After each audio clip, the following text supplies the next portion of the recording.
ونصلي ونسلم على رسوله الكريم أما بعد فأعوذ بالله من الشيطان الرجيم بسم الله الرحمن الرحيم لا تحزن إن الله معنا آمنت بالله صدق الله مولانا العظيم رب اشرح لي صدري ويسر لي أمري واحلل عقدة من لساني يفقهوا قولي بحرمة إن الله وملائكته يصلون على النبي يا أيها الذين آمنوا صلوا عليه وسلموا تسليما الصلاة والسلام عليك يا سيدي يا رسول الله وعلى آلك وصحبه يا سيدي يا حبيب اللہ. میرے لیے نہایت ہی قابل احترام علماء کرام، مشائخ اعظام، نعت خوان حضرات، مسجد انتظامیہ اور دیگر حاضرین و سامعین، السلام علیکم ورحمۃ اللہ وبرکاتہ.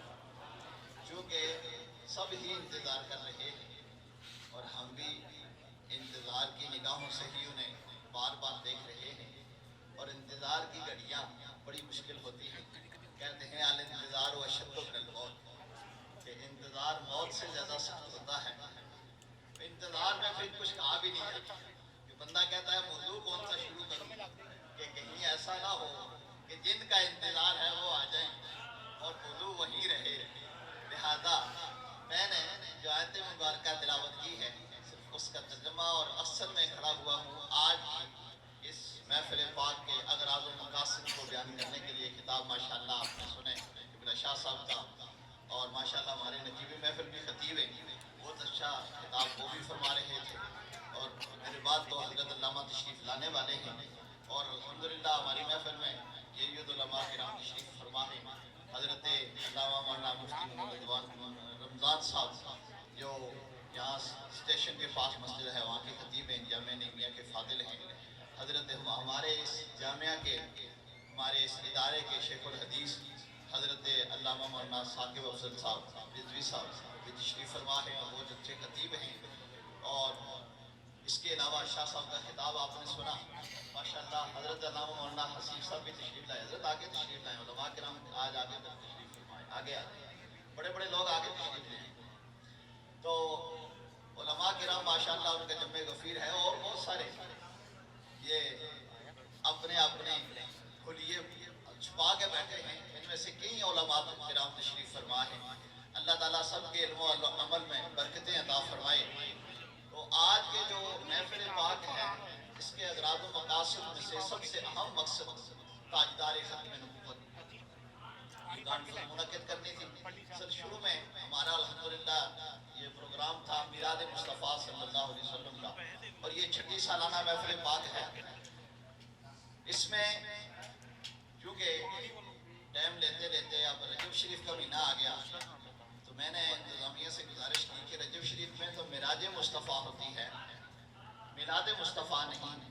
اور میلاد مصطفیٰ ہو یا معراج مصطفیٰ ہو، اصل مقصد ہے ذکر مصطفیٰ، سرکار کا ذکر کرنا ہے، حضور کی عظمتوں کو لوگوں کے سامنے اس کا بیان کرنا ہے، لوگوں کو بتانا ہے کہ عظمت مصطفیٰ سے ہی یہ ساری کائنات چمک رہی ہے. اور جس نے عظمت مصطفیٰ کا جھنڈا بلند کیا وہ خود بلند ہو گیا.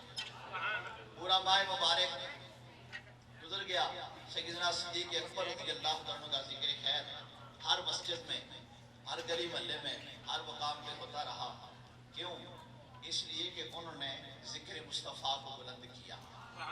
نبی پاک صلی اللہ علیہ وآلہ وسلم کی عزت و عظمت کے پیرے دیے، اور رب کائنات نے قرآن میں انہیں صحابی کہا. 1,20,000 کم و بیش صحابہ کرام رضوان اللہ تعالیٰ علیہ اجمعین ہوئے، لیکن کسی کو اللہ نے صحابی نہیں کہا. اگر صحابی کہا ہے تو ابوبکر صدیق کو کہا. رب نے کہا اذ یقول لصاحبہ لا تحزن ان اللہ معنا. رب نے فرمایا محبوب اس وقت کو یاد فرمائیں جب آپ اپنے یار غار سے فرما رہے تھے، آپ اپنے صحابی سے فرما رہے تھے فکر نہ کر اللہ ہمارے ساتھ ہے. حضرت گرامی، دوست کے لیے عربی میں بہت سارے الفاظ ہیں. اس کے لیے رفیق بھی بولا جاتا ہے، اس کے لیے جلیس بھی بولا جاتا ہے، اس کے لیے انیس بھی بولا جاتا ہے، اس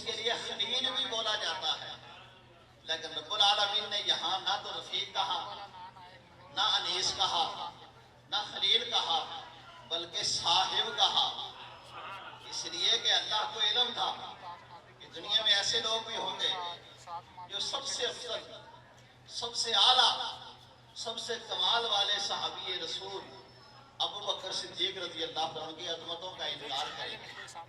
رب العالمین نے انہیں صحابی کہہ کر ان کی عظمتوں کا اعلان فرمایا، اور اس غار کے اندر جو اللہ کے حبیب کریم صلی اللہ علیہ وآلہ وسلم اپنے یار غار کو تسلی دے رہے تھے، اس گفتگو کو اللہ نے قرآن میں بیان فرمایا۔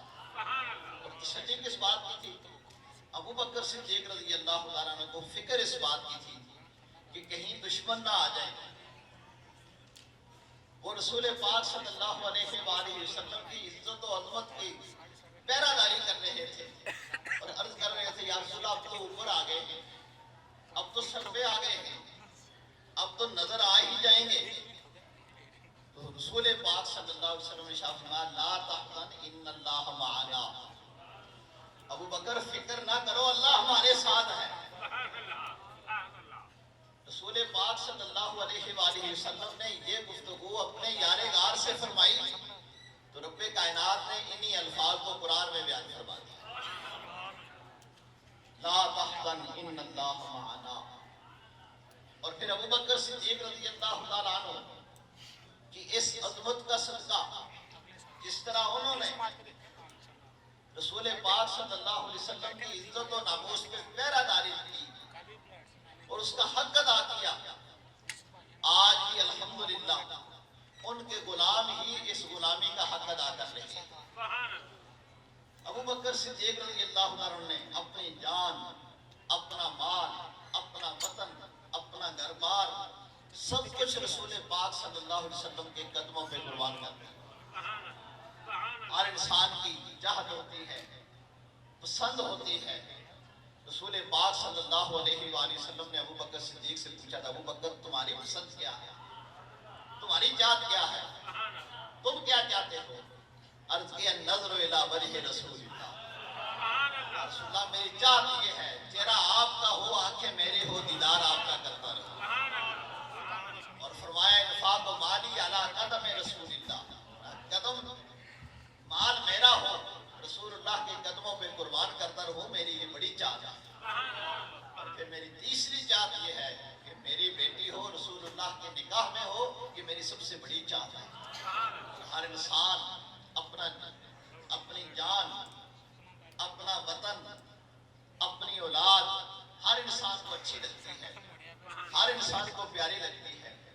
ابو بکر صدیق رضی اللہ تعالیٰ عنہ نے جو سب سے پیاری چیزیں تھیں رسول پاک صلی اللہ علیہ وسلم کی عزت و ناموس پہ قربان کر کے ہمیں یہ بتا دیا کہ کامل ایمان والا وہی ہے جو اپنی ان پیاری چیزوں کو رسول پاک صلی اللہ علیہ وسلم کی عزت و ناموس پہ قربان کرتا ہے۔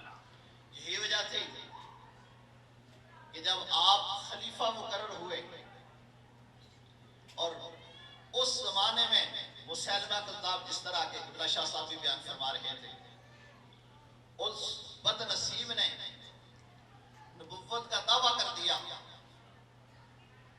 سیدنا ابو بکر صدیق رضی اللہ تعالیٰ عنہ نے اس مسئلے کو عام مسئلہ نہیں سمجھا، اسے اہم مسئلہ سمجھا، اور مسیلمہ کذاب کی سرکوبی کے لیے صحابہ کرام رضوان اللہ تعالیٰ علیہ اجمعین کو تیار کیا، اور ان میں ان صحابہ کرام میں سے 70 صحابہ کرام وہ تھے جو اصحاب بدر تھے۔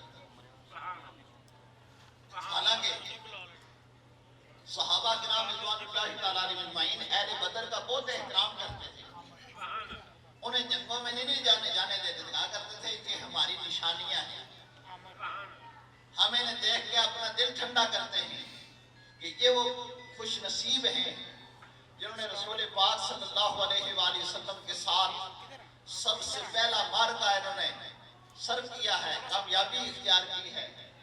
انہیں دیکھ کر اپنی آنکھیں ٹھنڈی کیا کرتے تھے، انہیں اپنے لیے تبرک سمجھتے تھے، ان کا دیدار اپنے لیے سعادت سمجھتے تھے۔ لیکن جب ختم نبوت کا معاملہ آیا تو یہ صحابہ کرام جو 70 صحابہ کرام تھے، اصحاب بدر میں تھے، یہ بھی ساتھ چلے، اور انہوں نے کہا کہ یہ کوئی عام معاملہ نہیں ہے،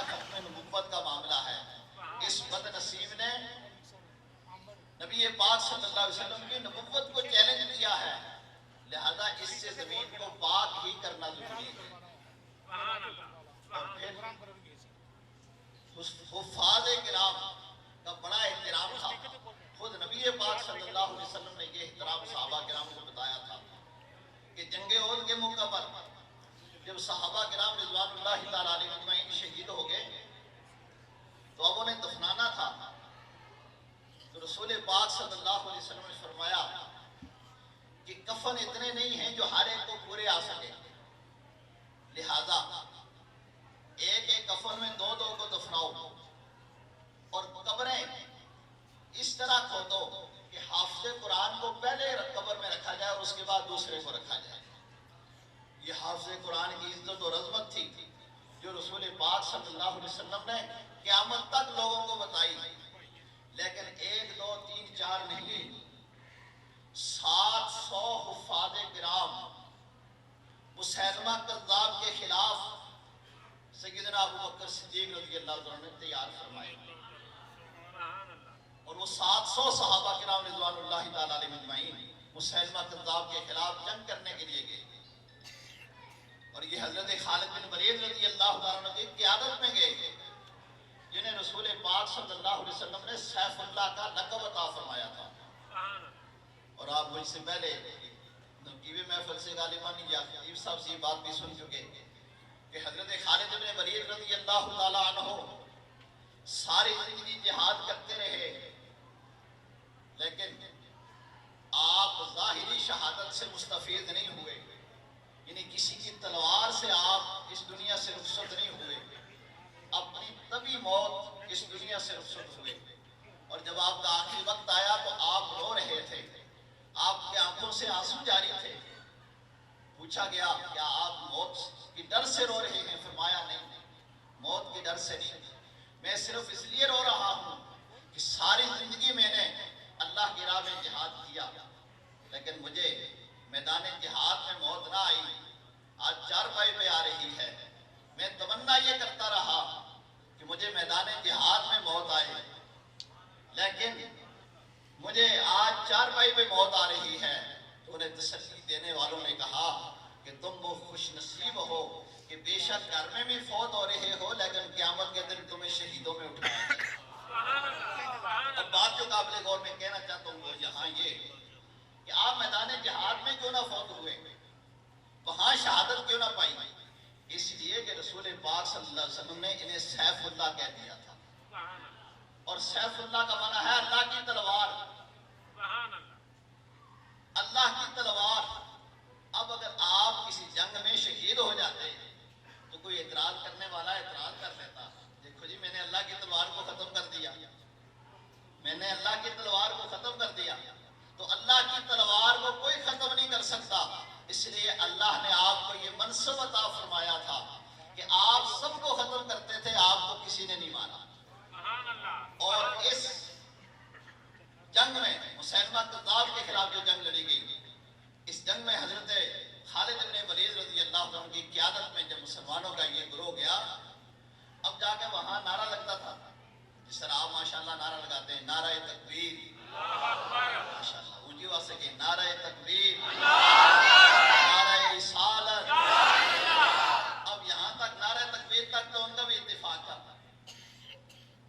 البدایہ والنہایہ اٹھا کے دیکھیے، تفسیر ابن کثیر اٹھا کے دیکھیں، یہاں تک جب نعرہ لگتا مسلمان کہتے نعرہ تکبیر، تو مسلمانوں کا آگے سے جواب ملتا نعرہ تکبیر، اور وہ بھی کہتے نعرہ تکبیر اللہ اکبر، یہ بھی کہتے اللہ اکبر۔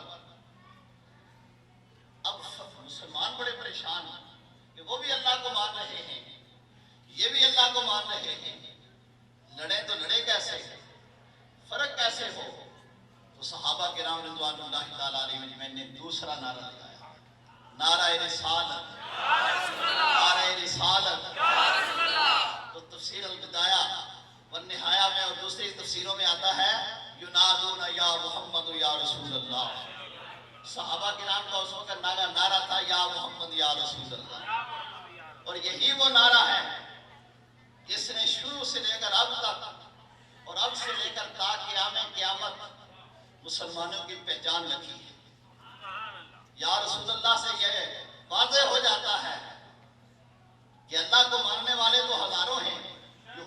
اللہ کو مانتے ہیں، عیسائی بھی اللہ کو مانتے ہیں، قادیانی بھی اللہ کو مانتے ہیں، اور نبوت کا جھوٹا دعویٰ کرنے والے بھی اللہ کو مانتے تھے، اس لیے تو کہتے تھے ہماری طرف وہی آئی ہے، کہاں سے وہی آئی؟ اللہ کی طرف سے آئی ہے، یہ جھوٹا دعویٰ کرتے تھے۔ تو بتانا یہ مقصود ہے۔ آج لوگ کہتے ہیں جو اللہ کرتا ہے، اللہ اللہ کرتا ہے وہ ٹھیک ہے، بھئی سارے اللہ اللہ کرنے والے ٹھیک نہیں ہیں۔ اللہ اللہ کیے جانے سے اللہ نہ ملے، اللہ والے ہیں جو اللہ سے ملا دیتے ہیں۔ رسول پاک صلی اللہ علیہ وآلہ وسلم کو ماننے والے اور وہ یا رسول اللہ کہنے والے، شروع سے ہی انہوں نے عظمت مصطفیٰ صلی اللہ علیہ وسلم کا پیرا دیا ہے۔ ابو بکر صدیق رضی اللہ تعالیٰ نے ختم نبوت کو پیرا دیا اور اللہ نے انہیں کامیابی عطا فرمائی، اور پھر یہ طریقہ کار چلتا آ رہا۔ آپ نے وہ اس سے پہلے پیر میرے علی شاہ صاحب رحمۃ اللہ تعالیٰ علیہ، پیر جماعت علی شاہ صاحب رحمۃ اللہ تعالیٰ علیہ، دوسرے ہمارے بزرگان دین کے متعلق بھی آپ نے سنا کہ وہ ختم نبوت کے لیے اپنی جانوں کے نذرانے پیش کرتے رہے، وہ اس منصب مقام کا پیرا دینے کے لیے سب کچھ قربان کرتے رہے۔ اعلیٰ حضرت عظیم البرکت امام اہل سنت رحمۃ اللہ تعالیٰ علیہ نے کتابیں لکھی اور آپ نے فرمایا فتح باب نبوت پہ روشن درود، ختم دور رسالت پہ لاکھوں سلام۔ آپ نے یہ صرف 2 شعر کہہ گئے، قیامت تک جتنے یہ بد نصیب تھے، جتنے کذاب تھے، سب کے منہ کے اوپر مور لگا دی، اور آپ نے بتا دیا کہ فتح باب نبوت پہ روشن درود، کہ نبوت کا دروازہ کھولنے والے بھی ہمارے آقا صلی اللہ علیہ وسلم ہیں۔ ختم دور رسالت پہ لاکھوں سلام، اور نبوت آپ کے اوپر ہی اختتام کو پہنچ رہی ہے۔ اس لیے اللہ رب العالمین نے قرآن پاک میں ارشاد فرمایا هو الاول والآخر والظاہر والباطن وهو بكل شيء علیم۔ شاہ عبدالحق محدث دہلوی رحمۃ اللہ تعالیٰ علیہ مدارج النبوت کے جلد اول میں اس آیت مبارکہ کی تفسیر کرتے ہوئے آپ بیان فرماتے ہیں، یہ آیت مبارکہ شان خدا بھی ہے، نعت مصطفیٰ بھی ہے۔ سے پوچھا گیا حضور وہ کیسے؟ ما هو الاول، اللہ سب سے اول ہے، جب کچھ نہ تھا وہ تھا۔ هو الآخر، اللہ سب سے آخر ہے، جب کچھ نہ رہے گا وہ رہے گا۔ هو الظاہر، اللہ سب پہ ظاہر ہے، جلوہ تیرا سو بسو ہے، جدھر دیکھتا ہوں ادھر تو ہی تو ہے، کائنات کے ہر مقام پہ اللہ ہے، ہر جگہ اللہ ہے، اللہ رب العالمین ساری کائنات میں ہے۔ اور هو الظاہر هو الباطن، اللہ سب سے پوشیدہ ہے، اللہ کو کوئی دیکھ نہیں سکتا۔ اور آپ فرماتے ہیں دوسرے نمے میں دیکھیے یہ آیت مبارکہ نعت مصطفیٰ بھی ہے۔ حضور وہ کیسے؟ کہا هو الاول، حضور سب سے اول ہیں۔ کنت نبیا وآدم بین الماء والطین، میں اس وقت بھی نبی تھا جب ابھی حضرت آدم علیہ السلام مٹی اور پانی کے درمیان تھے، حضور اس وقت بھی نبی تھے۔ اول ما خلق اللہ نوری، سب سے پہلے اللہ نے میرے نور کو پیدا کیا۔ کنت کنزا مخفیا فاحببت ان اعرف فخلقت محمدا، رب کائنات نے فرمایا میں چھپا ہوا خزانہ تھا، میں نے کہا میں پہچانا جاؤں، میں جانا جاؤں، میرے نعرے لگے، میرا تذکرہ ہو، میرے لیے مسجدیں بنے، میرا قرآن پڑھا جائے۔ فخلقت محمدا، میں نے اس لیے اپنے محمد کو پیدا کر دیا۔ تو اللہ کے حبیب کریم، اللہ کے حبیب کریم صلی اللہ علیہ وآلہ وسلم اول بھی ہیں کہ جب کچھ نہ تھا حضور تھے۔ اس لیے رب العالمین نے ارشاد فرمایا وما ارسلناک الا رحمۃ للعالمین، محبوب ہم نے آپ کو تمام جہانوں کے لیے رحمت بنا کر بھیجا۔ اب یہ